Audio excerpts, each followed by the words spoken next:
Bijouterie Santia, mividy volamena, manolotra anao ny Logité. Saba Power dia manala ny loto rehetra ary miaro ny loko. Saba Power manolotra anao. Ankafizo ny Logité miaraka amin'ny fromage la vache qui rit. Sady matsiro no mampazotomana. Ho fafinaretan'ny ankohonanao. Anti-tache tsara be no ampiasaiko, manazava ny endriko sady manala tasy. Tsara be manolotra ho anao ny Logité. Couche, slippers, Manolotra anao Logité. Telma, safidiko numéro 1 malagasy manolotra ho anao.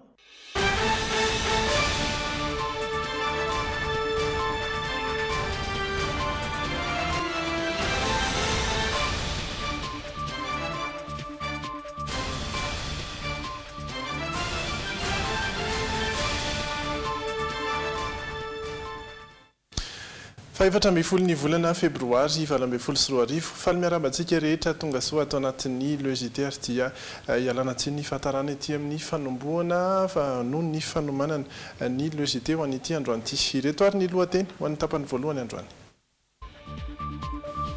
Mbola mitoy ny fitadiavana n'ilay mpandrarakarana Akil Kasam nisy nakankeriny tany Tomasina. Tsy diso anjara tamin'ny fivoahan'ny horonan-tsary 50 Shades Frida isika teto Madagasikara nahasarika olona maro be izany tetsy amin'ny plaza Ampeflo.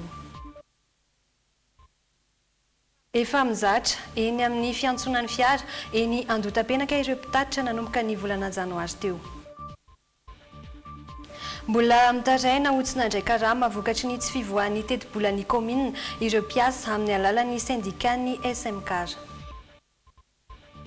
Atahorana olona tamingana ny 700 ny gidro eto amintsika misy arak'izany ny ezaka tao indrindra amin'ny fitandronan'ny ala. Nanomboka androany kosa ny karemo ho an'ny mpino katolika nanombohana izany ny fanosorana lavenina.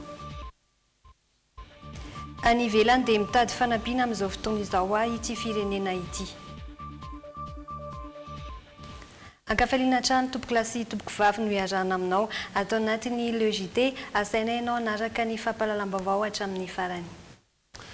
Izay ny sombon'ny tapany voalohany ao anatin'ny tapany faharoa kosa isika dia resaka betsaka ny fetin'ny mpifankatia ary misy ihany koa ny fandraisam-peo izay natao teny an-dalambe teny niarahana tamin'ireo mpifankatia maro misy ihany koa ny portrait sy ny teny anglisy mifandray amin'izay Saint Valentin izay Francis Turbo iaraka amintsika ao anatin'ny tapany faharoa. Tapany voalohany kosa ary iarahanay sy Pierre Dine Razafindramanana.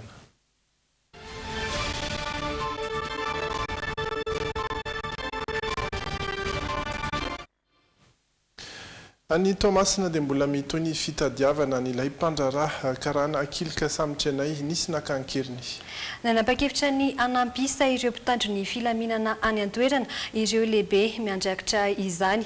Raha araka ity fanadiadiana nataony Rodin no menjanary ity tsy marina ny fitakiana vola 3 tapitrisa euro no takin'ireo mpaka ankeriny.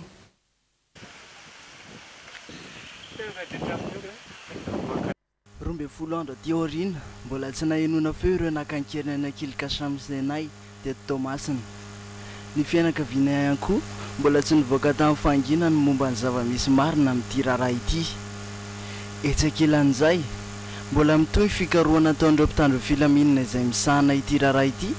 Hatreto olona 720 no natao famotorana ary mitoy fisafana ireo toerana mety ayahiana misy azy. Manodidina toerana nahitana le fiara moa no nanomboana izany. Voanareo io zany ny mpitandro filaminana dia efa nametraka barazy amin'ny lalam-pirenena faharoa makany Antananarivo sy makany a Folo Pointe amin'ny lalam-pirenena fahadimy. Izay nanakanana ireo fiara rehetrarehetra izay mety ayahiana ho nanao an'izany. Dia mitohy foana ny fisafona na mixte io na gendarme na polisy amin'ireny lalam-pasika ireny amin'ireny arabe ireny. Nanome fanazavana teo anivon'ny cellule d'enquête mixte izay misahana ity raharaha ity momba ilay resaka 3 tapitrisa euro izay nitakin'ireo mpanao takalinaina.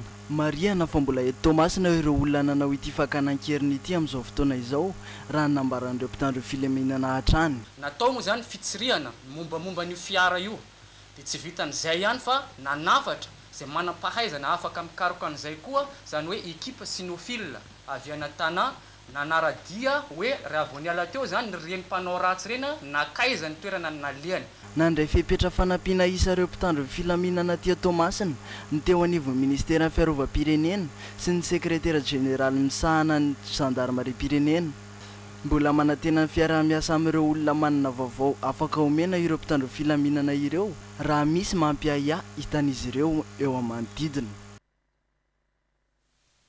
Fa voasambotra ny zandary teny Ambohidratrimo omaly kosa tokony tamin'ny fitora maraina isy lofiniaina iray tamin'ireo gadra telo laza nitsoka ny fonjana tanimora ny aliny sabotsy foalady teo. Teny ampakanavily izy no tratraka naterina vetrany teny amin'ny fonjany tsy afata ohatrin'izay fanolanana no namonjana azy mbola karoana kosa tamin'izao fotoana ireo namany roa lahy niara-nitsoka taminy. Fa androany fa 14 volana febroary dia mbola betsaka ireo zay androany vao tena nirotsaka nitady fanomezana ho an'ireo mpifankatia. Ireo fanomezana mivaingana azo tehirizina tsara no tena betsaka mpividy raha araka ity fanadihadiana nataony Miora Mianjatofo sy Anja Rakotonorainy ity. Tsy nanomana vola manokana ireo sendra azy ireo saingy manodidina ny 3,000 ariary hatramin'ny 4,000 ariary avokoa ireo fanomezana no safidin'ireo olona ireo. Feno avokoa ireo tranombarotra ahitana fanomezana tamin'ity andro ny mpifankatia ity. Saika androany avokoa mantsy vao nijery fanomezana ho an'ny olon-tiany ny lehilahy. Tsikaritra ho nitovy avokoa ny safidin'ireo lehilahy teto. Le fotoana tsy afaka maly dia androany vao nandeha zany fa eo fahazarako le manome fanomezana ho an'ny olon-tiana rehefa ohatr'izao. Le vola omanina aloha tsisy vola omanina fa hoe mandeha fotsiny hijery fanomezana dia arakaraka le vidy le zavatra ny amaritana azy ty sahaza amin'ny vola ty aposika ty nonosy kely ty aloha ny tiako zany androany dia vidy an'le misy réveil kely io. Nahatonga na hoe androany vao nijery fanomezana angambany androany vao nisy fotoana afaka ny fidianana anazy koa moa androany le fety dia izay mahatonga hoe androany taty mihitsy vao nijery mbola tsy nieritreritra mihitsy fa maromaro koa le safidianana dia ohatran'ity ny hitako mahafinaritra dia nisy fotoana izy nohatra ny efa elaela nangatako hoe nonorsa sy ohatr'izany dia safidiako. Androany vao nanam-potoana satria zany asa dia androany koa zany fetiny sady anniversaire ny androany dia izay mahatonga ana hoe aleo mba hitady ho azy aloha efa naketo aho tamin'ny voaloha dia nitety tany aloha dia avy eo verina teo amin'ny adiny ray mahery teo ihany zany. Namafisy ny tompona andraikitra teto amin'ity tranombarotra ity ihany koa fa ny nonorsa isan-karazany no tena be mpisafidy tamin'ity taona ity. Eo ireo nonorsa misy zavatra miaraka aminy, eo ihany koa ireo mandeha irery, saingy hita taratra kosa fa maneho fitiavana avokoa izany na amin'ny soratra na loko. Manomboka amin'ny 1,000 ariary hatramin'ny 3 ariary ny mahazo izay nonorsa izay eto arakaraka ny angezany. Be da be zao naka tamin'ny anisan'izany ohatra hito amin'ny tanako ito pelus 35,000 ariary be da be mihitsy ny efa nanjifana azy. Be da be stokony tamin'ity angamba ny akamaroany couleur ray angamba sisa misy. Rehefa fetiny mpifankatia toy izao ihany koa dia varotra isan'ny mandeha ny ranomanitra. Dia eto amin'ity fivarotana ranomanitra iray ity ohatra nisy ny tolotra miavaka nataon'izy ireo nanomboka ny fiandohany ity volana febroary ity ka maro ireo mpanjifa tao anatin'izay no nividy. Efa ray volana zao le offre io nanomboka tamin'ny 1er février no makaty. Ie, izay aloha mahatsara azy satria efa tafiditra tsara ao anatin'ny kolontsaintsika malagasy le mifanolotra ranomanitra rehefa fety toy izao indrindra fa ny Saint-Valentin. Mandizina ny 5,4 ariary hatramin'ny lafo indrindra ny ranomanitra eto. Na eo aza izay vidiny izay, maro hatrany ireo olona liana amin'ny ranomanitra toy ity renim-pianakaviana ity. Satria amin'ny hevitro manokana ny ranomanitra dia manome ny valeran'ny olona tsirairay. Zany ohatra hoe raha sendra mandeha kely miserana eny aho ohatra dia misy olona mifantatra anaty tonga dia hoe ialiana izany mandalo izany. Na nahita ny fiainany kosa raha ny mpanjifa azy tamin'ity taona ity dia mbola misy hatrany ireo olona misafidy mifanolotra fanomezana amin'ny alalan'ny voninkazo eto amintsika. Ny rozy koreanany tena lafo 5,000 ariary 4,000 ariary fa ny rozy fotsy 2,000 ariary. Le vao maromaro ihany ny olona nandalo fa tsy voafaritra hoe firy. Hita amin'izao fa efa tafiditra tanteraka anatin'ny kolontsain'ny malagasy ny fankalazana ny fetin'ny mpifankatia. miankina amin'ny enti-manana kosa ny fanomezana omeny ny tsirairay anatin'izany. Ny fetiny mpifankatia koa no fotoana ny fanomezana ho an'ny fivoahana ilay horonan-tsary malaza dia malaza 50 Shades of Freed ary dia tsy diso anjara tamin'ny fivoahana izany isika teto Madagasikara. Horonan-tsary nivoaka tany ivelany herinandro teo ary nanomboka nandeha voalohany teny amin'ny plaza Ampeflo androany. Ireo mpifankatia no tena hita teny an-toerana mahandro natokana ho an'ny mpifankatia ny androandroany, mitondra amintsika ny akon'ny fandefasana izany horonan-tsary izany voalohany teny amin'ny plaza ary mihoatra miaranjatò sy anjara-kotono rainy.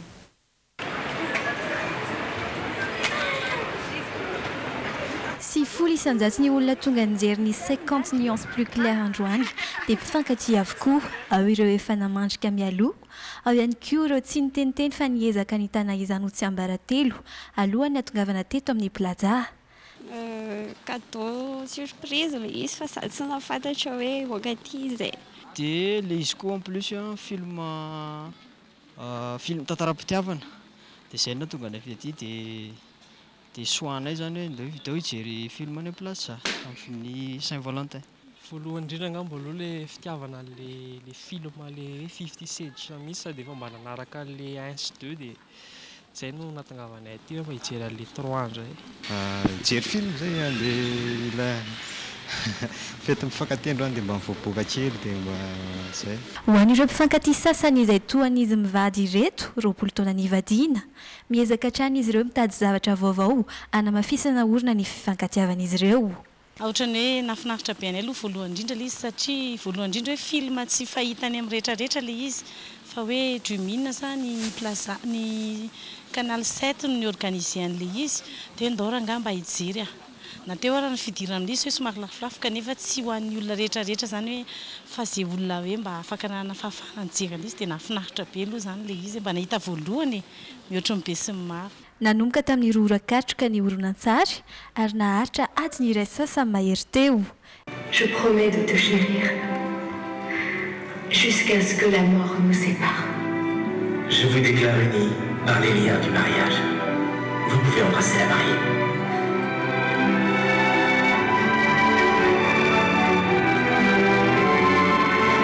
Nafinaritra be, tsara be dia afa-po. Lery zareo eny neritreritry ny teraka sy ny ohatran'izay. Nafinaritra be, tsara. Belle histoire.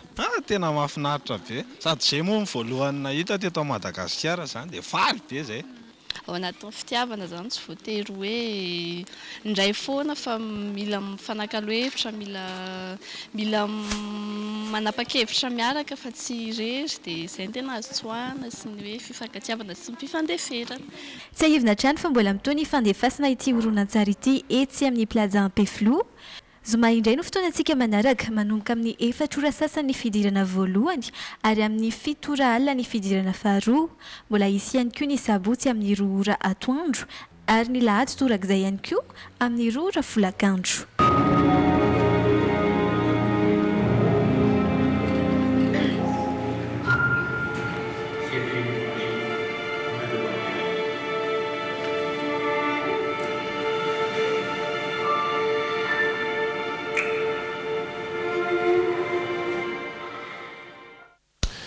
Fifty Shades of Freed amin'ny teny anglisy, 50 nuances plus claires amin'ny teny frantsay izay tsara marihana fa nivoaka ny zoma lasa teo tany États-Unis ary amin'izao fotoan'izao dia fantatra raha ny taremarky ny box office any États-Unis dia izy no eo amin'ny laharana voalohany amin'ireo horonan-tsary be mpijery indrindra any an-toerana nanomboka ny zoma ka hatramin'ny alahady no fanisana isa teo dia nahatratra efatra alina dolara teo ny vola izay nampidiry ny 50 Shades of Freed ary eo amin'ny faharoa kosa ny Peter Rabbit na ny hoe Pierre Lapin ny fahatelo arak'ireo hitantsika ireo ihany koa ary ny fahaefatra dia ilay horonan-tsary Jumanji. Iato-kely anatin'ny dokam-barotra isika ary dia mitohy amin'ireo vaovao sosialy maro samihafa.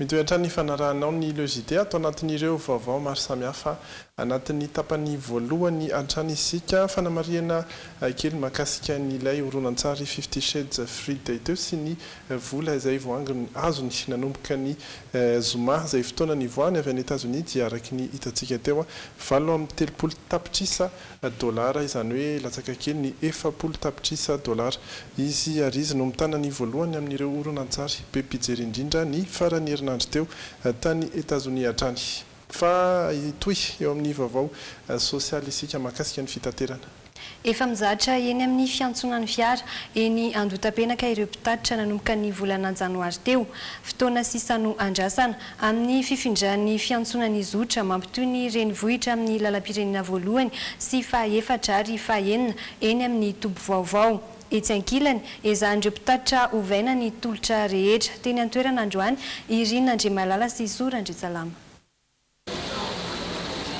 Efa andalam-pamondrana toerana ireo mpitatitra miantsona eny Ambodivona sy Fasankarana mampitoy ny renivohitra amin'ny lalam-pirenena voalohany sy fahaefatra ary fahaenina ny tompona andraikitry ny fitaterana sy ny antokon-draharaha misana ny fitaterana an-tanety androany nidiny fotony ireo mpitatitra efa manomboka ny fifantenina sy ny fametrahana azy ireo amin'ny toerana isaky ny lalam-pirenena iray sy ny avy tanjona ny tsisy ny mpanery etỳ toerana tsy ho ela dia hiangeto ny zotra rehetra ary ho foanana avokoa ny any Ambodivona sy Fasankarana.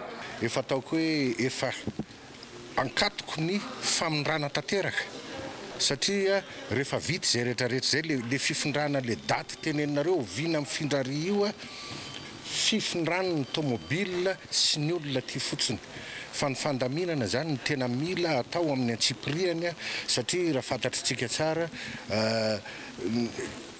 tony foto-davitra asotra ny tony zany mila adaptena amin'le filan'ny mpanjifa sy ny mpitatitra.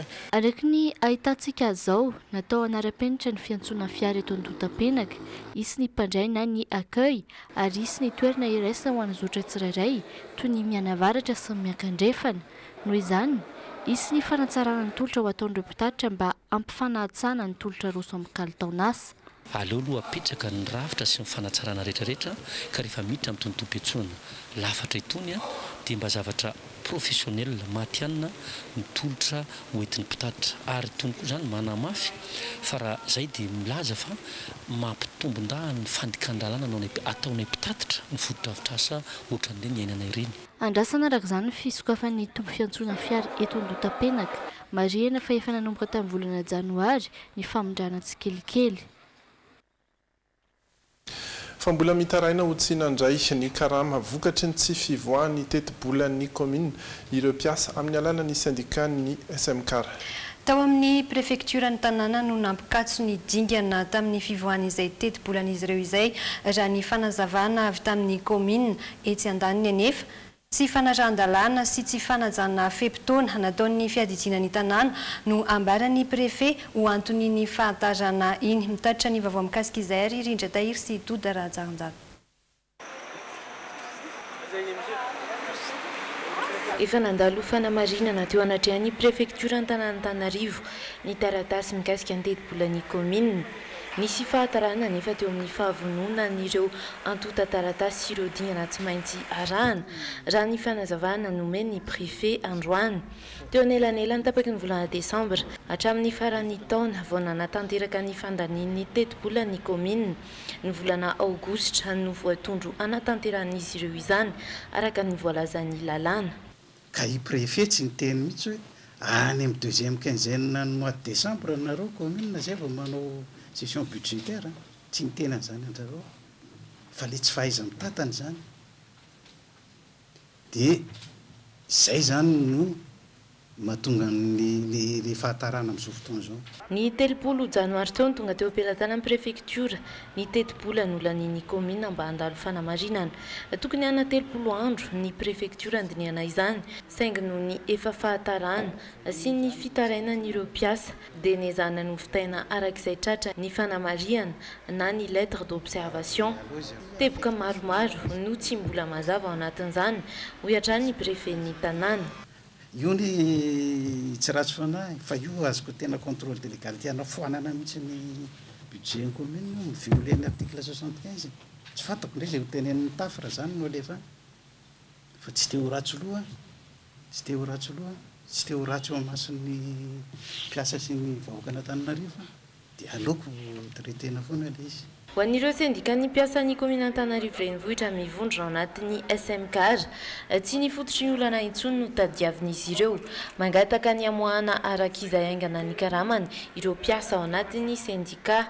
Rehefa ny aino ny andaniny sy ny akilany mikasika an'ity resaka budget ity dia mananga ny tompona andraikitra isatsokajiny izay mariny andraikiny satria fantatra fa tokony andray karama mpiasa rehefa faran'ny volana. Dia mitaona ny sain'ny tompona andraikitra zany zay hoe raisiny andraikitra rehefa mety hijaly ilay mpiasa. Taoriany fanazavana nomen'ny prefekturan'ny tanàna Androany, tsy mbola nanomen'ny heviny avy amin'ny komina Antananarivo renivohitra. Tsy nananolana tamin'ny fivoan'ny teti-bolana ny faritra Analamanga raha ny fanazavana trano satria dia nanaraka fe-potoana voatondro izy ireo. Ao anatin'ny sosialy hatrany dia nanomboka androany ny karemy ho an'ny mpino katolika. Nanomboana izany ny fanosorana lavenina ary mbola isy ihany koa amin'ny alahady ho avy izao. Hevitra ho banjina amin'izany ny fahaizana mizara raha ny fanadihadiana nentiny Rinandriamalala sy Zoranjesalamo. Nankalazaina androany ny alarobia ny lavenina ho an'ireo mpino katolika maneran-tany, fotoana 70 andro mialohan'ny Paska. Fotoana andiny atena ary hanomboana ny karemy, isy ny fifadikan'ny isaky ny zoma. Ho an'ny karemy 2024 loha hevitra napetraka ny hoe mibeba, minoa ny evanjely ary tsarovy raha olombelona fa vovoka ianao ary hody vovoka indray. Misy ny fifadikanina sy ny fifadikena isaky ny zoma ho an'ny katolika ary miala mitoetra ratsy, miezaka mihitsy miala amin'izay mampalahelo an'Andriamanitra zany ka mifehy ny vatana no dikan'ilay fifadiana. Tsy adin'ny Papa ihany koa ny nitondra hafatra ho an'ny mpino rehetra, ny fanoharana tamin'ny tantaran'ilay lehilahy mpanankarena sy lazarana no songainy tamin'izany. Hevitra nivoatra tamin'izany ny hoe na tsy misy dikany aza ny olona iray eo mason'olona, mijery aza amin'ny fomba hafatra any ny tompony.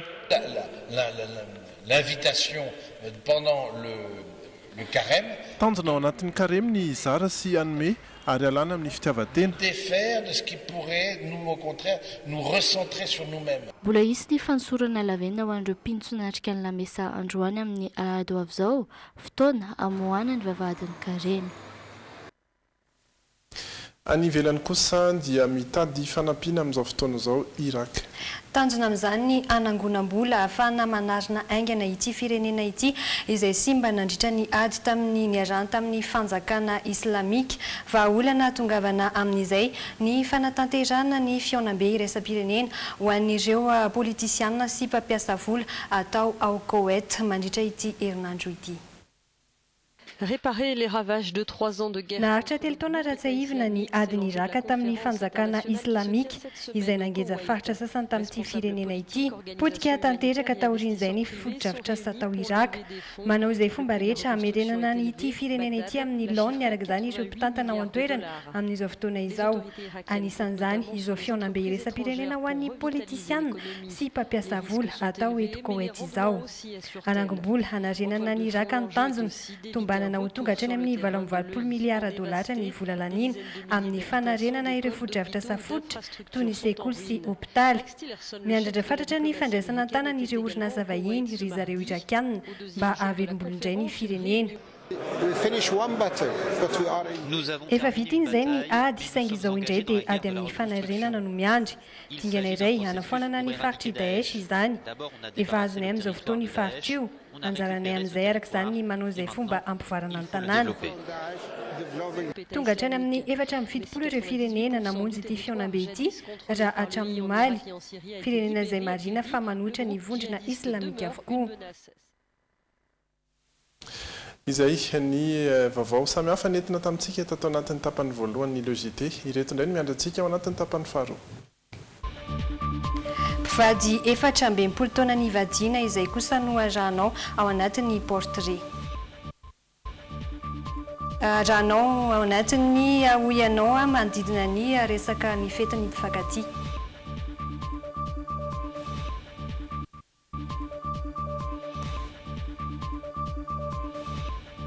ao anatiny hoe ireo rehetra ireo ary no mbola anasananao tsy hisaraka aminay ao anatin'izay tapany faharoa izay ankoatr'izay dia ho avy eo ihany koa i Francis Turbo hiaraka aminao ao anatin'ireo zanam-pandaharana ireo hatreo ihany koa ny fiaraka aminao tompoko lahy sy tompoko vavy veloma tompoko.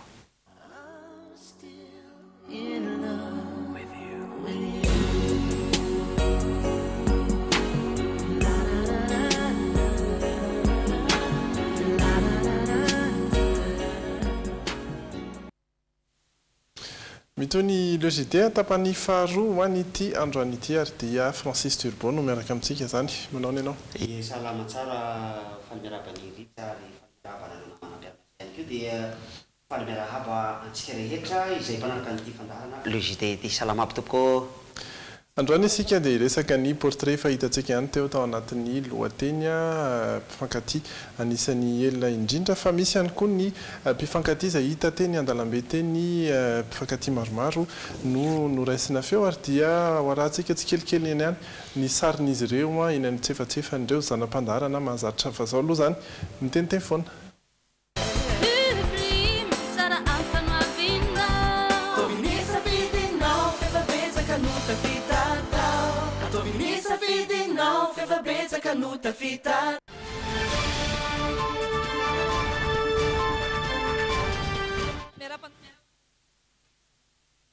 fety mifankatia dia misy lalao kely arahantsika amin'ny logité sy ny dreaming dia le lalao tsy sarotra be fa hoe mba mifanaova teny mamy ary ohatrany ahoana zany sery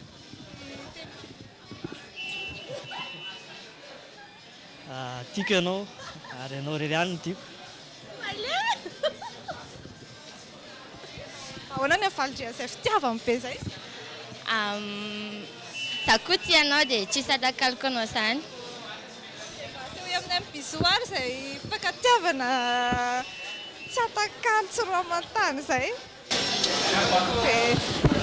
dia nahazolokona reo satria sy logité dia tsara kokoa mba mpisekena zareo hita le kazilana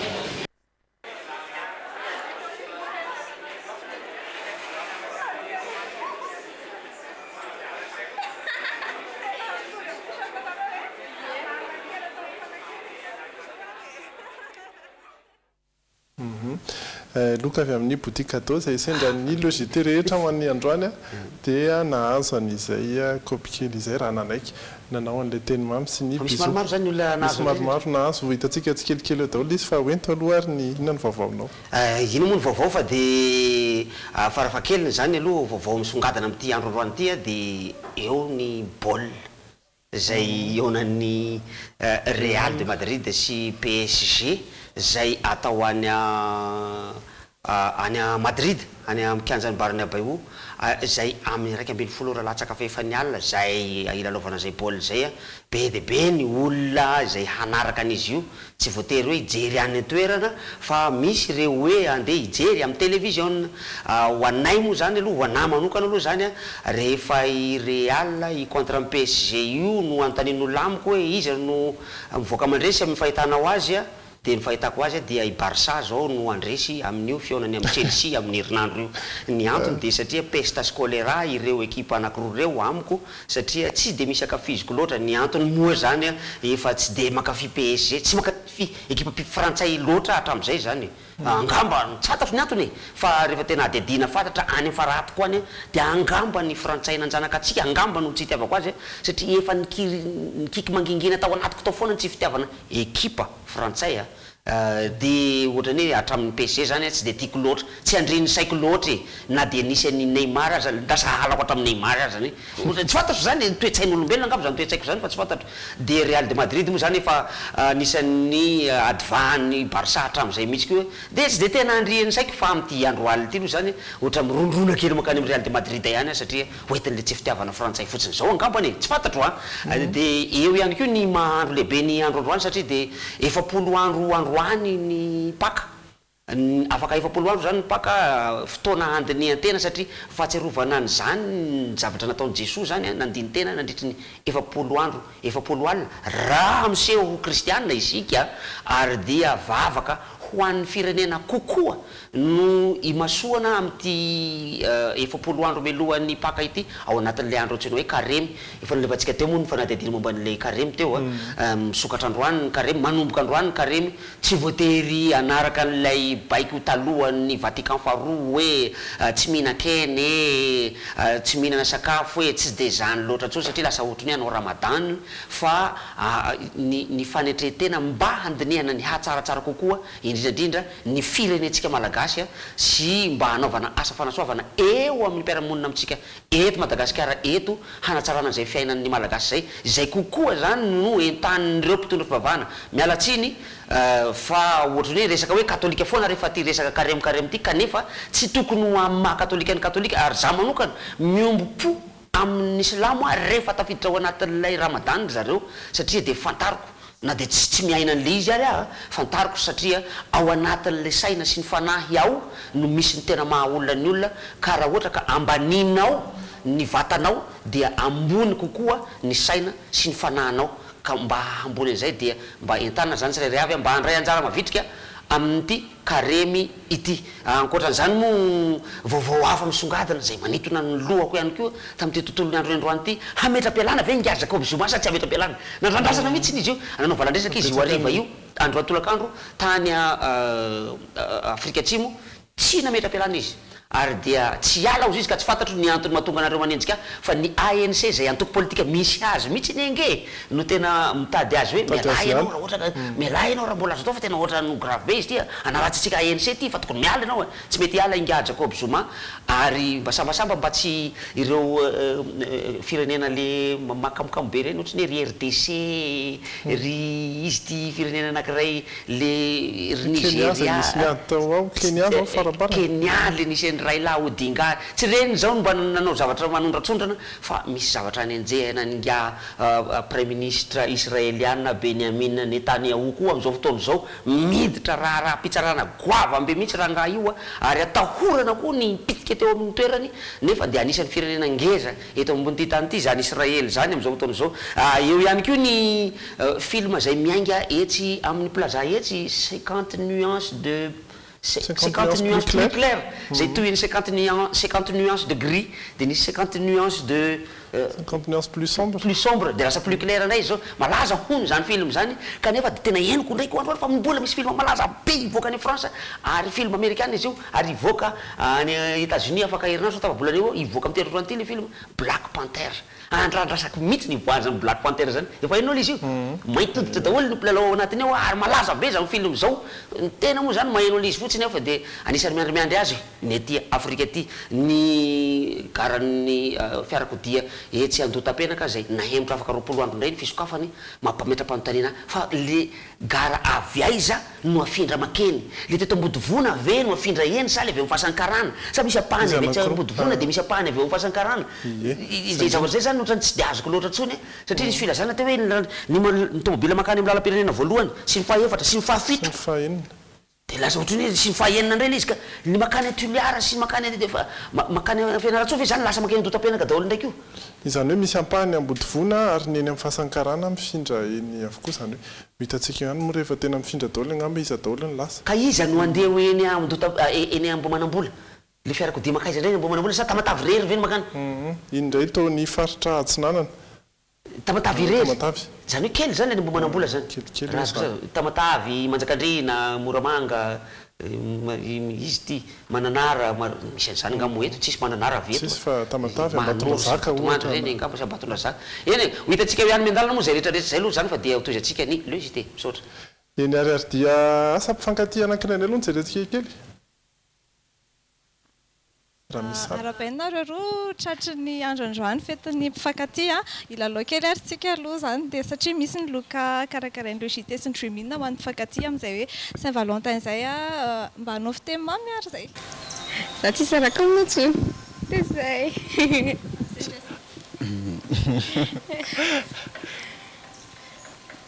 Je t'aime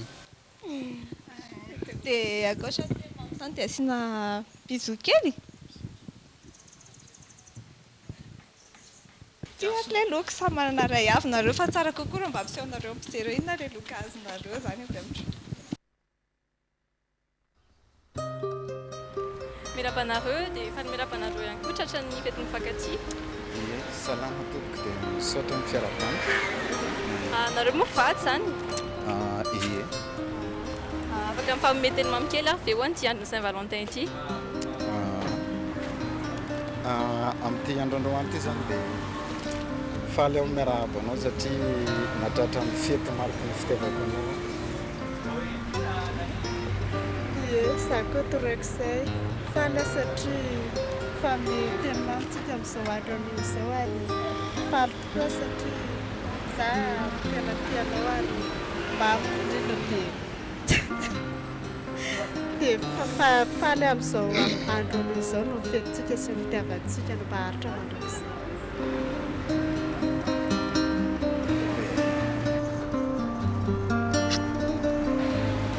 Firavitsoany mifankatia rehetra? Miarahabantsika rehetra izay mifankatia natratra zao fety androany izao dia marary fety sambatra ho an'ny rehetra.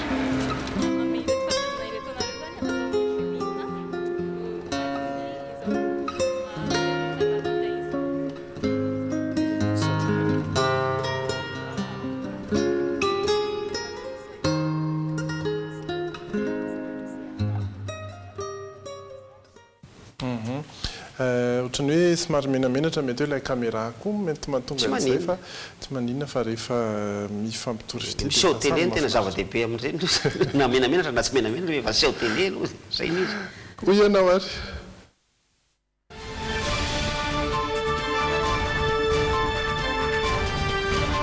Salama tompoko.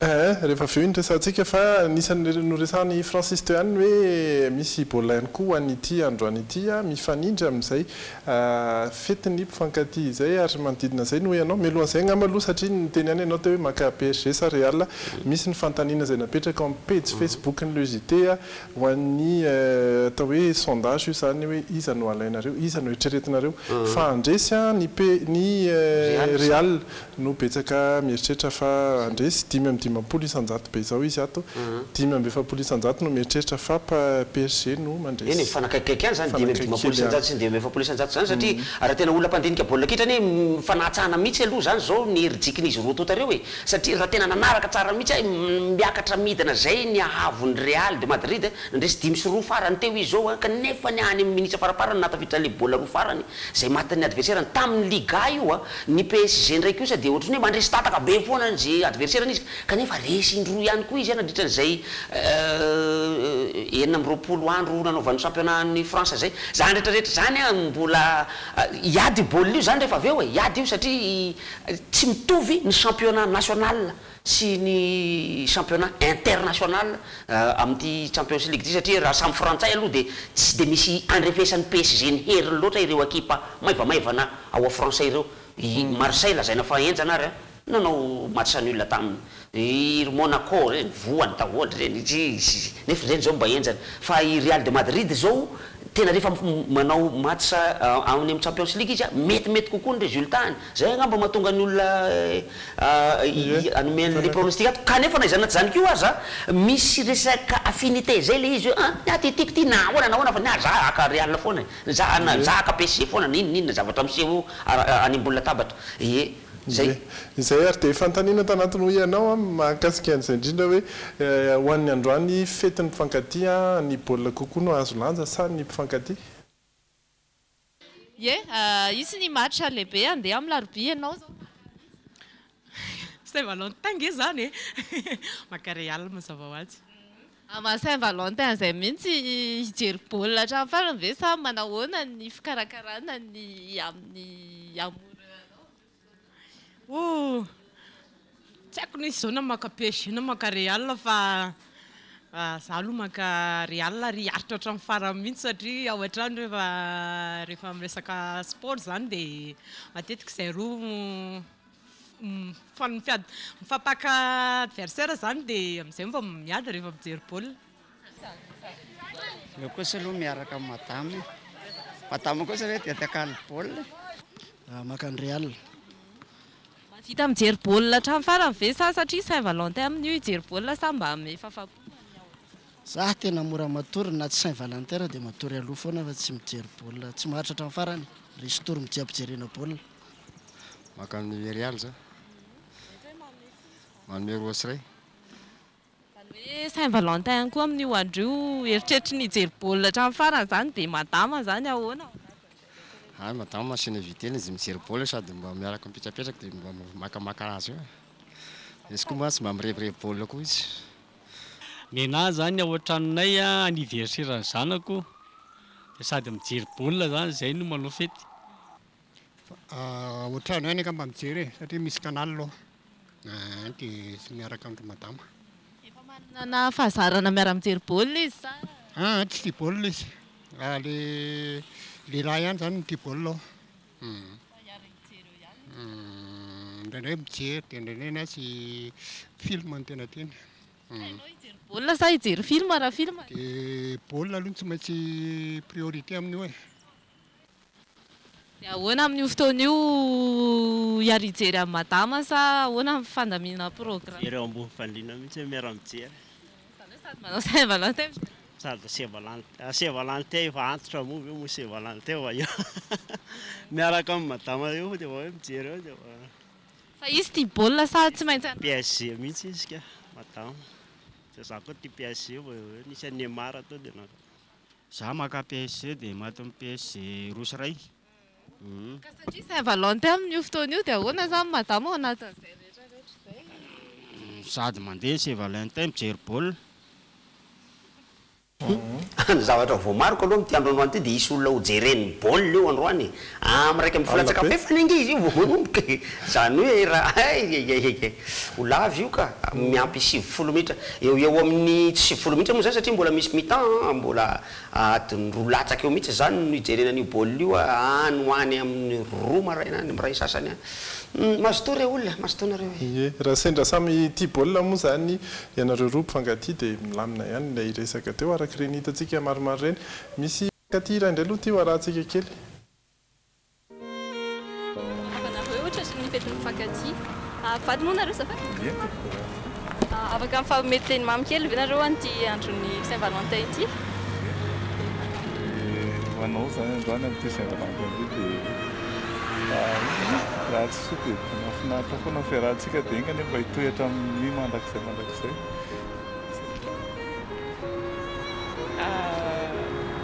Merci tamin'ilay fiarahaventsika dia mahasoa ny tokantranontsika mba ho feno fahasoavan'Andriamanitra koa. Maro mety rehetra koa mba hanao fety sambatra androany.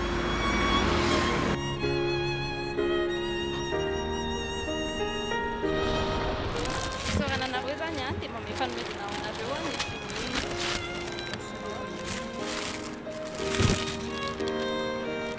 mahafinaritra sola betsaka androminina amin'izao fanomezana tampotampoka tsy ampoizina izao. Vasoan'ny mpifankatia rehetra koa mba ho andray anjara ohatrany hoe sendra nandalo izay dia tratanareo teny an-dalo.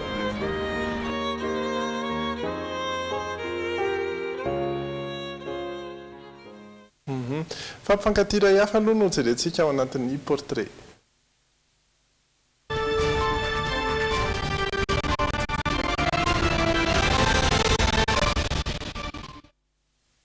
Mpifankatia izay tena efa anisany naharitra dia naharitra satria 4 taona nivadinina izy ireo ary dia ndao arahantsika ny mety hoe sosokevitra sy ny tantaran'izy ireo reto.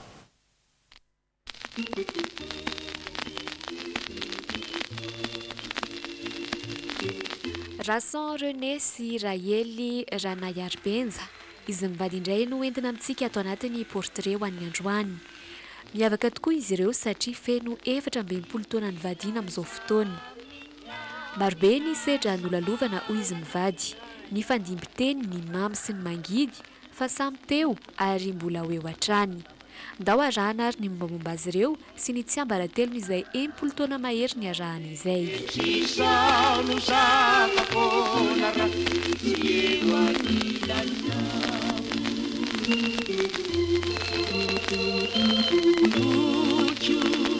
Teraka sy lehibe teto Andraisoro i René, Iraely vadiny kosa avy any Madirovalo Mahajanga.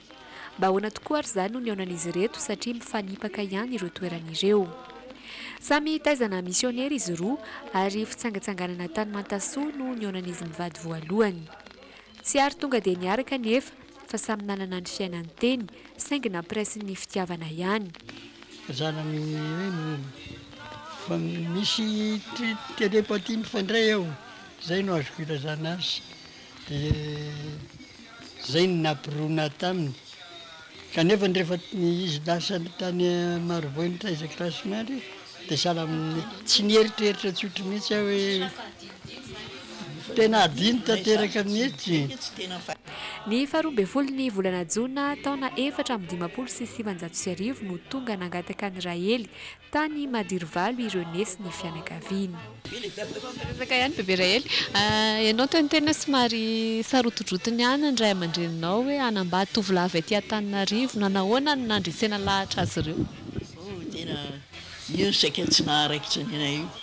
Satria maditra hoe manao masika ny avy eo Antananarivo, tovolahy Antananarivo. Ka rehefa any ianao ka ianao tia boina ho tonga ty ianao hozy izy ny dadanay raha ohatra ka tsy pahany ihany. Niary dada sy mama hoa teto efa nisy nangataka taminareo, lazainareo tsy ilaiko a. Asana roa no teo aloha rangaha io na telo, tsy ilaiko a dia aleoko ny fisafidiko. Dia zay hoe ka dia efa tianao zany ny any Antananarivo dia taterao a fa fitiavan'Andriamanitra zany. Sy ny andrela fa 2 volana taorian'izay ihany dia natao ny mariazy. Ny sabotsy ny 20 aogositra 1590. Ireto mbola tazantsika ato amin'ny efitran'izy mivady ireo daholo ny sary. Sary faharoa zany avy any am-piangonana io. Ireo ny sekoly nampianarinay ary ireo fille d'honneur d'honneur sy garçon d'honneur. Natao mitovy daholo ny akanjo nentin'ny tomobile avy any la haute ville ireo nidina tatina no tour de avy ety ireo ny rofindreo mitomobile nakany sy manambola aka ka tara misy tsy ampy le dadabe dia zay zany dia avy any amin'izay ary zay torin'ny tanànanarivo manodidina dia rehefa vita zay a misy ty tanàna ty teto misy tobo telo eto teo ny chalet. Idina veroni ela ny fitiavako anao mbola misy tavela tady io ray metatra ny avony mofo tao amin'ny hôtel Colbert io natao. Kadadany ekia olona tsisy zay tsy mahalala azy any amin'ny hôtel Colbert antopoko osy le dadan'izay teo amin'izay tasoka zay fiatsonola tsisy dia olona tsy mahaelo zany le laza invité tamin'ny mariagenareo olona tomobile 520 ka eritrereto amin'izany ny taxi na izy lehibe ny taona valiton namoaka tomobile tao. Miisa 5 ny zanak'izy mivady saingy maty moa ny lahamatoa. 5 lahy sy 3 vavy zany izy ireo. 17 mianadahy ny zafikely ary 9 mianadahy kosa ny zafiafin'izy mivady ankehitriny. Inona ny mety hoe sedra efa hoe sedra tena nanamarika anareo ka tsy ho adinonareo mihitsy teo amin'ny fiainana? Ny zavatra tena salamy zavatra sarotra teo amin'ny fiainana edy izao rehefa tonga ny faravolana dia tonga ny aretina. Misy marary. Misy marary. Fa ndraiky taoriana azy resy Andriamanitra mahery. Zay zao fa zany hoe ny zanakay a nisy 7 mianadahy izy teo dia misy maty. Misy maty zao izy zao zany efa miparitaka lasa nanambady sy ihany ka tsy hita tsony zay nanisana azy ohatran'ireo fa dia misaotra an'Andriamanitra no manana an'ireo. Faly sy ravo tokoa izy ireo satria afaka miriary miaraka amin'ny zanaka aman-jafy. Tamin'ny taona 2017 teo no nankalaza ny fa 10 taona ny vadiny izy mivady. Nisy moa ny fanamasinana natao tany am-piangonana tetỳ Andraisoro ary nisy kosa avy eo ny fiaraha-misakafo toy ny tamin'ny mariage.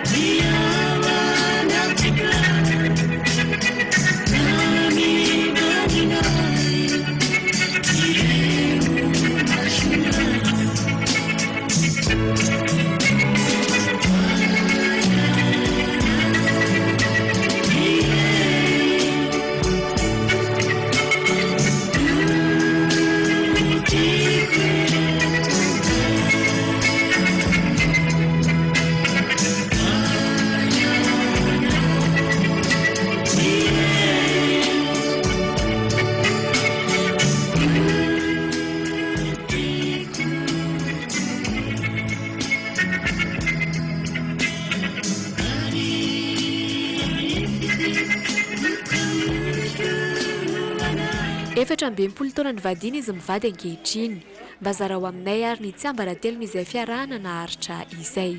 Zay moa teo amin'ny altara no fianianana fa sy teny amin'ny rivotra ka mba voatodina ihany le izy fa kosa rehefa tiana tsy ilaina zany misaratsaraka zany.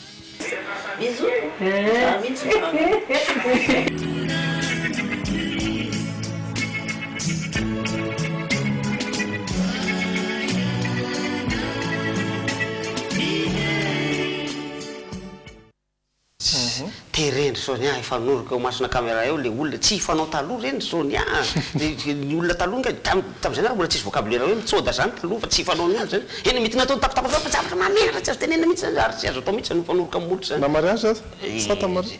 Amin'ny mariage izy any ka fa menatra ny olona manao zany taloha tsy hanao an'izany mihitsy ny olona.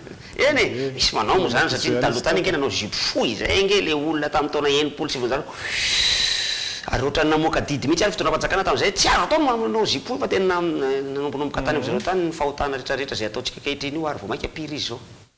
Ary nisy voasambotra mihitsy tamin'izay efa notantarainy Rajao teto zay ke nisy fotoana io dia mirary soa azy mivady reny isika fa misy indray ny mpifankatia anankiray azontsika nahazo loka ihany koa asa nanaiky sa tsy nanaiky aloha?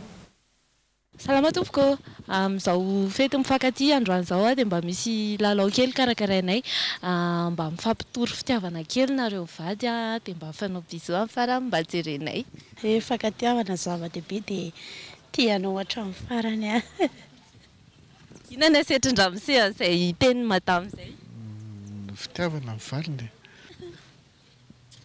Sotra tompoko, sotra betsaka ka noho izany ary dia tolorana loka tiany andramose dia tiany madamo ye dia mirary soa. Tiany ianao dia tiany ianao. Ia zay kaopy natokana ho amin'ny mpifankatia hatramo zany anatin'ireny loka ireny avy amin'ny boutique cadeau fa météo no jerentsika zao.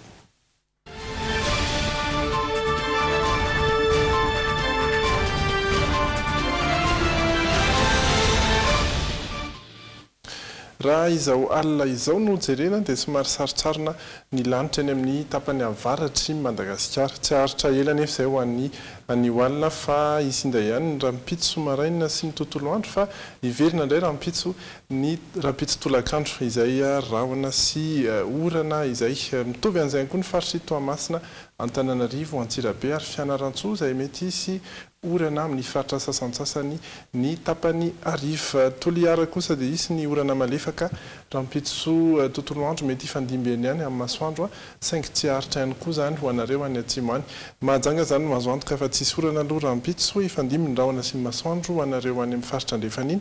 Ny maripana kosa toliara hatrany no mafana indrindra raha nangatsika kely teo dia verina toliara zany zao no mafana indrindra 4 amby 30, 2 amby 30 any Mahajanga ary 1 amby 30 any Toamasina sy Antsiranana. Mangatsika indrindra niakatra kely indray raha nilatsaka be omaly 3 amby 10 ho an'ny rahampitso vao maraina ho an'ny Antsirabe, 4 amby 10 any Antananarivo sy Fianarantsoa. Izay no azo ambara eto amin'ny toetry ny andro asa misy hotenena ve Francis? Alohan'ny tena hifaranana satria tsy fatako na mety mbola misy mpifankatia ho aseho eo fa alarobia moa ty andro ty satria fantatsika tsara fa isa taona zao dia ohatra nanana fahazarana zay anaovana fampisehoana mitindra mitoraka ty dia ao amin'ny palais des sports amin'ny zoma zao nanaovana ny fampisehoana Amorira Gottlieb sy Francis Turbo ary izy io arak'izay titre zay dia misy amour ao dia misy rira ao dia misy morira ao dia misy ama ao dia misy mo ao dia misy hira ao indrindrindrindra ka ao anatin'ny fanomanana tanteraka mihitsy zay rola zao ka mity androandroany ity zany mandalovako eto amin'ilay JT farany mialohan'ny fampisehoana io fa aorian'ny fampisehoana indray dia mandalo hoe miverina eto indray mitatitra ny fahitako azy sy ny fahitanareo azy koa satria mino fahitondrahakony zany ihany koa ny LGT zay mpiara-miasa amin'ny mpikarakara ny Elas Pro zany ny Dreamin fa dia amin'ny Zoma zao Zoma ariva zany fotoana ao amin'ny palais des sports amin'ny 7 ariva no manomboka ny fampisehoana aza mba tara rera mba azo atao hoe dia natokana ho an'ny mpifankatia izy io a ho an'ny mpisipa ho an'ny mpivady ho an'ny olona zay manana fitiavana ka tsy voatery hiaraka amin'ny vadinao na sipanao ireo mandeha any a fa rehefa manana zay zavatra zay ka mafantatra dia tokony ho any fa ny zazakely zany a dia tsy dia tokony ho any loatra fa raha ohatra ka hoentinareo ray aman-dreny moa izy dia asakasakareo ray aman-dreny zay fa izay zay dia efa miteny zay zay dia efa miteny zay amin'ny alina rahateo le izy amin'ny alina rahateo io moa zany hoe mety moloresany azy anaty maiza rahampitso fa mety tonga dia manitikitika zao hoe miaraka ve hoe Francis Turbo koty mihitsy eo amin'ny sehatra sa hoe manana misy fotoana zay mandeha mitokatokana ny ankabeazany fotoana aloha zany dia mandeha mitsitokatokana fa nanomboka androany zahay io dia manao répétition ny iarahana misy iarahana eo a mety ho lavalava tapoka indray le iarahana zay netreretanao fohifohy ihany le izy tamin'ny voalohany fa lasa mety ho lavalava tapoka izy eny efa miankina amin'ilay famoronana satria mbola mitohy ny famoronana sy ny famerenana famerenana ho ataonay androany alina zao dia mbola mamorona ihany ary rapitso dia mbola amorona ihany ary mbola mitohy moa ny répétition nay rola rapitso tontolo ny andro eny ary rahampitsika mahazo andinindiny hafa ihany koa mahakasika an'izay a mpifankatia farany ho jerentsika ary ho an'ny androany amin'izao fetiny mpifankatia zao a dia mba tianay raha mba mifampitory fitiavana kely nareo tory fitiavana izy ohatrin'ny nareo tavo je t'aime chérie tiako foana ianao dia za tsy araka aminao tsony dia tsy zatakaloko anao inona ny asetrinao an'izay za koa tsy zay any tiako be anao dia tsisy atakaloko anao zany mba fiarahana amin'ny bizo kely ara ny hoe jerenay zany aingana ratsy eny ary dia omena fanomezana nareo amin'izao Saint Valentin zao a mety amin'ny équipe en logité ty ary mba sokafy kely ary hoe jerentsika hoe inona ny ao anatiny ao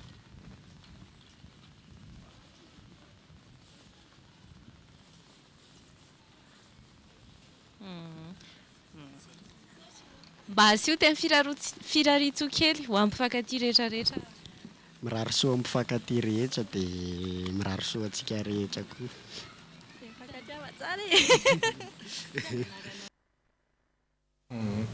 izay ny mpifankatia ary dia reny teny mamy maro dia maro tamintsika rehetra reny ihany koa no irariana fety mpifankatia ho antsika rehetra hoe afinaritra mbola mitohy hatramin'ny 12 alina ny faha-14 ny volana febroary ny logité manaraka dia rahampitso indray amin'ny fitoro sasany tony mazatra raha riala mahafinaritra veloma tompoko misy baolina afaka ohatra ny Real sy PSG fa sao dia reretinao fa baolina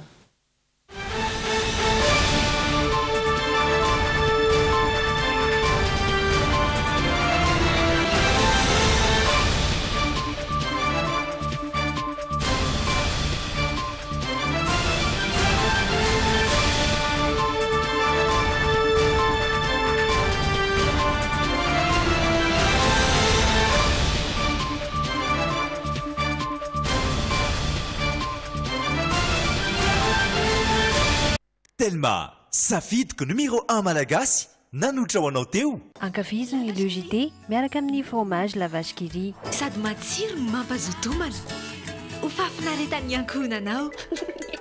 Saba Power dia manala ny loto rehetra ary miaro ny loko. Saba Power nanolotra anao teo. Bijouterie Santian mividy volamena manolotra anao ny le JT.